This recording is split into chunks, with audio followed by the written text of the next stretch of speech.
מישהו התחיל לדבר אליו, אמרתי לו, אתה שוכח להגיד את הכל. ואתה אומר, אהבת השם, אהבת התורה, זה שוכחים את זה. אהבת השם ואהבת התורה.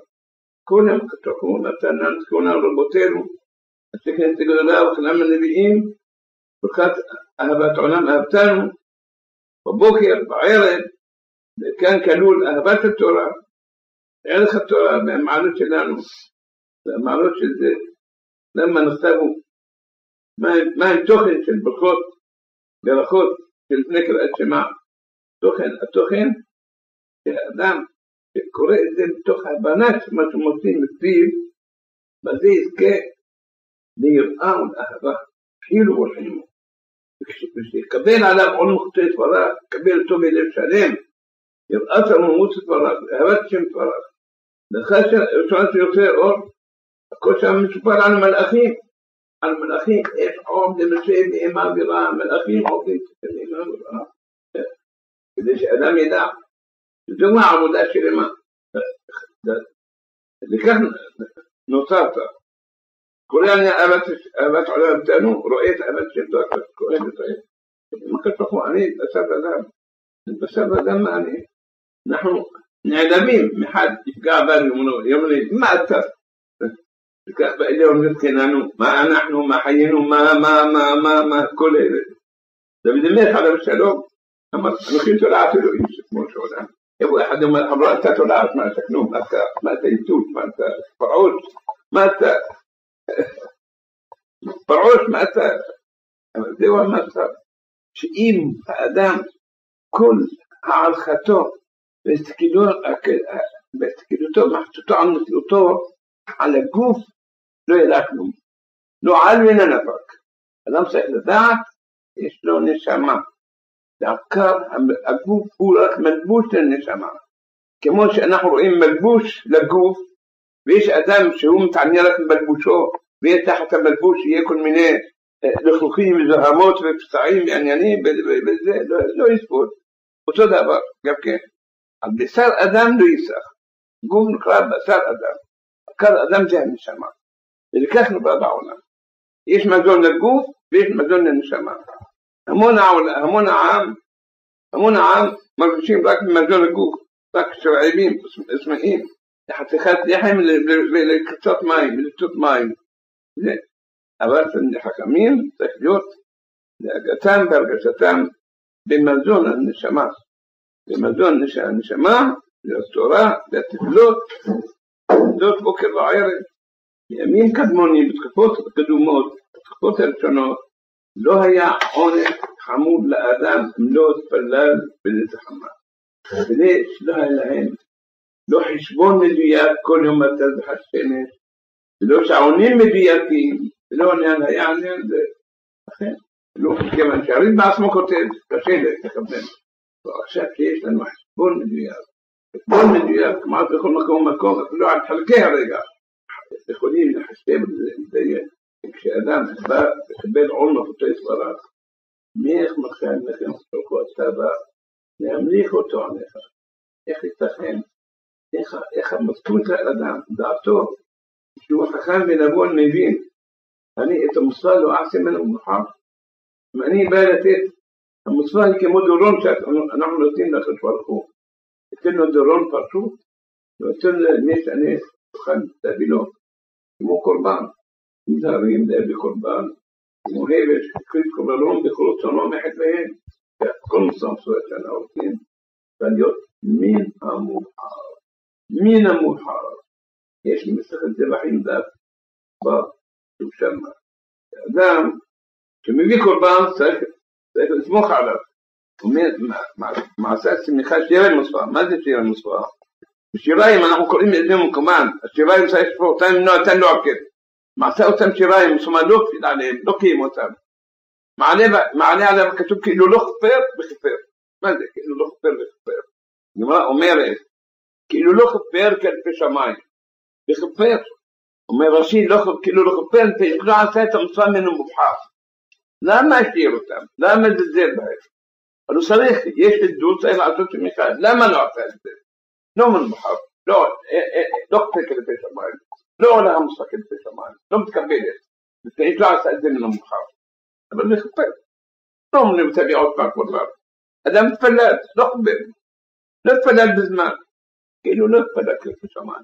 יכולים לומר כאילו כל תפלות שאדם לא מתפלל בזמנם, כאילו הם פסולות מפיעים אותם מהסתר. זה חפר. לא אומרים לא תחזור לתפלה. יכול להיות שכך נקבע ההלכה. לפי ההלכה צריך אדם לכוון ברכת אבות לפתחות. וכמה הוא בהלכה, ואם לא לכוון צריך לחזור. אבל כמה הוא בהלכה, בזמננו הזה אין המחוזים, ואין לא בטוח. יחזור כמה פעמים לא יכוון. אין לו תקנה. תקנתו כלכלתו. ככה. אבל כל מצווה, כמה סתמנו מחר. תורה, אדם, כמובן צריך לבקש לחמים תמיד שהשם יעזור אותו. חשבו ובציח לנו. כל מה שאומרים לו בתון זה הכל הבטחה שהקדוש ברוך הוא. הבטחה של רבי מאיר, כולה עושה קצת עצמה זוכר דברים הרבה. אתה צריך ללכת ולכת, תברך אותי שתזכר לתורה. תברך אותי שילמד, תברך אותי, מה אני ברך אותך? מה אני ברך אותך? חשבו, רבי מאיר אומר לך, אתה תעשו שמה. מה זה לעשות שמה? להבין את הלכת תורה. להבין תכלית אדם בראתו לעולם של התורה. אם הוא מבין, אז הוא יעסוק בתורה. מאדם יש לו מקצוע. הגש אדם תברך אותי שאני אעבוד מקצוע הזה, אתמצל מקצוע הזה. מי יברך אותו? ודאי הוא יתמצל.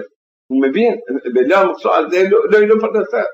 כך גם כן, אדם יבין שבלא עסק תורה לא יהיה לו פרנסה. אין לו פרנסה, זה לא חשוב. אין מציאות חשובה בעולם. אין חייו חיים כראוי, אז מלא הוא יתמצל. אז תברך אותי. תברך אותי שאני אוכל ולא רעב. למה? אדם צריך להיות שמבין את ערך התורה, מבין את ערך היראה, מבין את ערך המדור, מבין את אהבת הקדוש לישראל.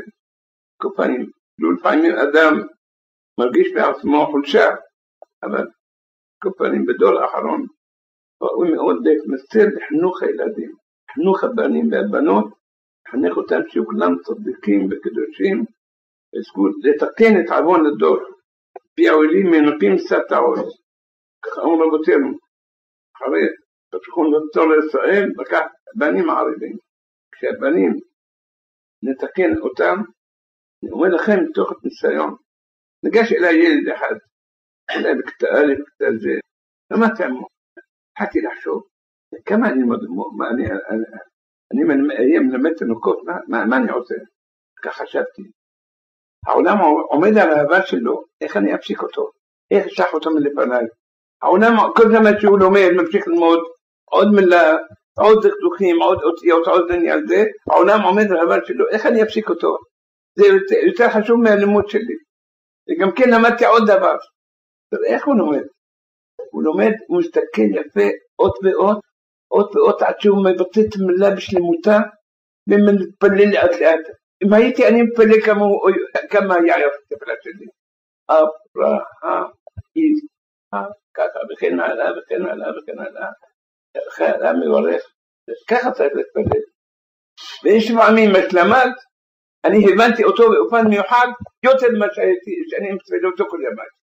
הקלתי על המילים שלו, מתפלל לאט לאט. שכינה, שורה, אף לא על יחיד שיושב ועוסק בתורה. כל מקום שעסקי, שמי אבוא אליך וברכתי. תפלה שורה על האדם. כל פעמים שלימוד התפלה, אם אתם מתפללים כבתיקים, אל תחשבו שחיובו רק על תפלת ותיקים. יש כאן שני מצוות. מצוות ההשכמה מקודם, העיר השחר. שיהיה מעורר השחר, זה מצוות ההשכמה, ולומדים תפיסת ההשכמה, אחרי הלימוד, מקום של בני המתיקים מסודר, אחרי הלימוד אור מקדיש אחרי הלימוד, אחר כך מתחילים להתפלל תפילה שלמה. לא ייתכן לחשוב בשביל תיקון כמה חשיבותו, אבל כשאדם יתקן מצד אחד ויקטן מצד שני, אם הוא לא יתפלל תפילה שלמה, תחר תסר. תחר או ידלג או מהר, או עד שיתיק את הקהל. ימהר עד שיעמוד בדיוק בהזכר על שעון של מה עשית? אדם שרוצה להתפלל תפילת ותיקין, שתפילה באמת תהיה מקובלת כראוי, צריך להיות לו כל התנאים מצבים מלפניה ומאחריה, שיהיו תנאים הגונים כדי שעבוד שם כראוי. חובתנו להשכים, ראוי להעמיק, להבין מה חובתנו להשכים. אברהם אבינו השכים כדי לשחוט את בנו. אנחנו מה משכימים? אנחנו משכימים במסירות נפש, הוא ויצחק. ראיתי מפרשים, אברהם מגיע יצחק ירנן. ומה זה יצחק ירנן? הכוונה על יצחק אבינו בזמן העקידה היה רוקד שהיה מוכן לעקידה. יצחק ירנן. ככה אנחנו כמה צריכים לרקוד כל יום, שאנחנו קמים בבוקר לעבוד את השם תברך ולזון את נשמתנו, כך כתוב ביהודה הלוי בספר הקודם, אומר כל אשר תאחר זמן התפילה, כמו שאדם מאחר את ארוחתו מרגיש רעבון, חולשה, כל אשר תאחר זמן התפילה הנפש קודרת, כך סגנונו של יהודה הלוי עליו השלום, הנפש קודרת. והרמב"ן כותב, יש טועים וחושבים, לא הטועים, אולי יש איזה פוצץ מעל מסברות, זהו כאילו לכתחילה, זה עבד הדור, זה עניין, אבל הרמב"ן כותב במאמר מלחמות השם, המאמר הראשון, מסכת ברכות, אומר ודאי, רק בני מלכים היו קמים בשלוש שעות, הם המיעוט, אבל כל העולם, זמן כמעטם היה בהתחלה, באור היום, אומר ודאי, מוספת כלאת שמה ושאמר טוב קומך, על רוב העולם, לא על המיעוט. ולמה אנחנו לומדים, שאמרו מלכים חיימה של שעות, זה לא שבח, זה תיאור של עצלות, רק בני מלכים העשירים המפולנקים האלו, הם איזה. ראיתי יש פרשו, שאלו למה בני מלכים מתי קוראים את שבע? אומר הרמב"ן, הם היו רק שרים במותר, הם לא לרשם. כך גם כן, כל העצלות שישנה, ומי לא הרגיל את עצמו, לא חנך את עצמו, לבזבז, שחס על זמנו, לא לבזבז אותו בשינה במותר, אז הוא תמיד יוכל לעבוד שם כראוי, להשכים, כמו שאומר הרב שחנוך בעלתנה כותב, לקום לפני עמוד שחס זה מדע בינונית, כך הוא כותב, זה מדע בינונית, אבל החיוב הוא, כמו דוד המלך על השם לקום בחצות לילה, והיה נהוג בדור שקדמון, היה נהוג בכל העולם כמעט וכל הקהילות הספרדים, היו קמים כמעט חצות, ולא כמעט חצות כמו שאנחנו קוראים לזה, אפילו בשעה באב, אנחנו לא יודעים לזכור את חלמן, זה כראוי. המקובלים, היה להם שק, כשהיו קמים בלילה, לובשים את השק, ולוקחים אפר לפניהם, וככה היו קוראים את חסות. ממש. אנחנו נבקש מהשם פרח, נדע שהדעת שלנו אין הקובעת כלום, אומרים שהחזון יזכרון ברכה, הרבה הזדמנויות אומר, אנחנו אידיוטות, נדע שהדעת שלנו אין הקובעת, לכן אנחנו מבקשים את הכוח, עוננו מאתרח מבין הרדעת, תן לנו חוכמה אמיתית, תן לנו בינה אמיתית. וזה מקווים מהשם פרח, שכמו יוחם עלינו על דור הזה, שהדור הזה מסובך מאוד, חיוב גדול, לכל אחד להוכיח, אדם מוכיח את האחר, אז זה אותו בתשובה נחשב כאיזו הוא לימד אותו, כאיזו הוא תלמידו. גם כן, זה תיקון של הערון של חורבן המקדש, לא הוכיחו את זה, אנחנו צריכים להוכיח את זה. מה המובן של תוכחה? שאנחנו מתארים על כבודו יתברך, מתארים שיש בין ישראל, כאן יכול מחצים ששם יתברך, חוטאים לפניו יתברך, אז אנחנו לא נוכל לסבול, וככה אנחנו מוכיחים. כשאדם מוכיח, אפילו שהוא לא שמע את תוכחה שלו, אז זאת כן תנצה, נברא מלאך לדברים האלו, רואים מלאכים, לדברים שאתה מוכיח אותו, אתה מוכיח אותו בידי שלם. צריך לאדם להיות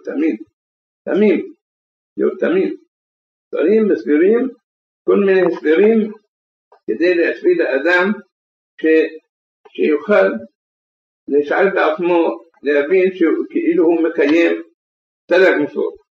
ואין שאדם צריך להיות כמו ספר תורה חי. ספר תורה חסר ממנו איזה אות, או זה חסור ספר תורה. אז גם כן, אם האדם חסר איזה מצוות, לא קיים אותה, מוסר צריך לא קיים אותה, או איזה מצוות